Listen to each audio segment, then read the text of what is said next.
Hi, it's Rakan from Shah Creations, and here's a video on some projects that I've made in the past. So the first project that I want to talk about is on my website. You could check it out, I'll put a link in my bio, but it's a project on a ping pong game made through Python, and I put a lot of information up on my website for it, but I'll summarize it real quick for you guys.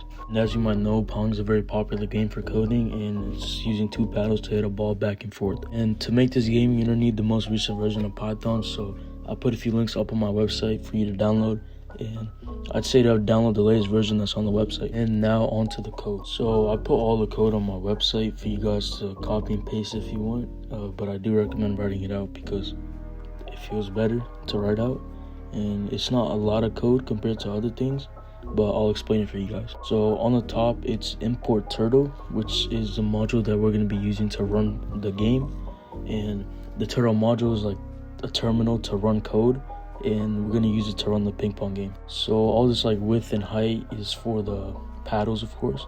And here's the paddle speed. You could see that there's paddle A, paddle B, and there's a few factors for them like paddle speed, paddle color, and we did white, but like you could change whatever you want. It's cool because you could just customize the game. And there's also paddle B, which is the same thing. Now moving on to the ball, as you can see, all of them have the turtle command on the top, and they also have similar features like speed, shape, color. You could also change all those if you want. And you might be wondering what pen means. It's like the border of the game because the ball needs to hit the borders. And here's some functions for the game to work. It's to like move the ball back and forth to make sure the ball hits the paddles. If it doesn't hit the paddle, then make sure that it goes out. And there's also keyboard bindings, like you could use WASD or just the arrow button. Just some more code like border checking to make sure once again that the ball goes out. And that's all the code. Overall, it's pretty easy, not a lot of code, and it's pretty fun to play, which I'll show you here.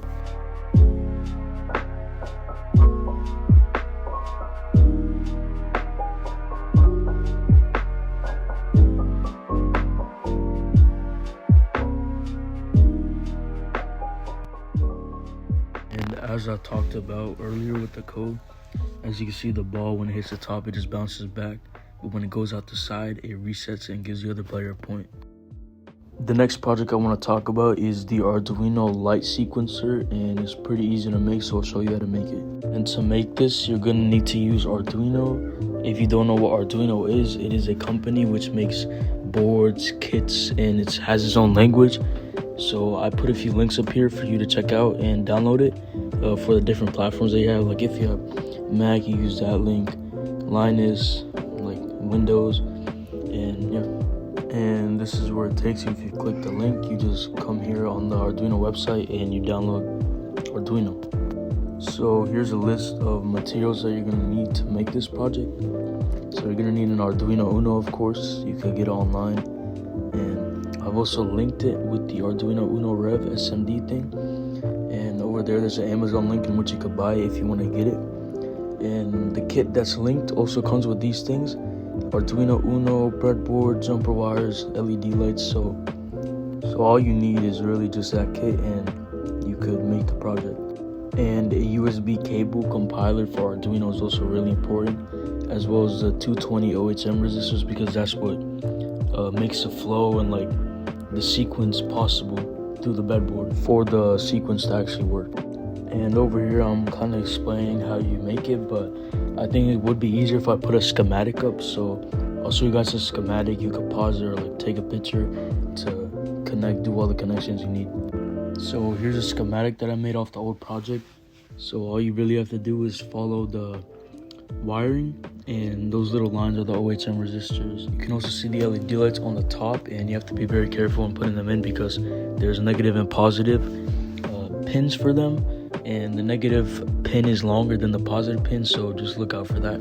And the white board that's under all this is called the breadboard, and it's what's going to be sending all the signals and causing the sequence. And here's all the code that you need for the sequence to work. So the building part is easy. I say that the hardest part is the code because Arduino code is pretty hard and it's a lot of information.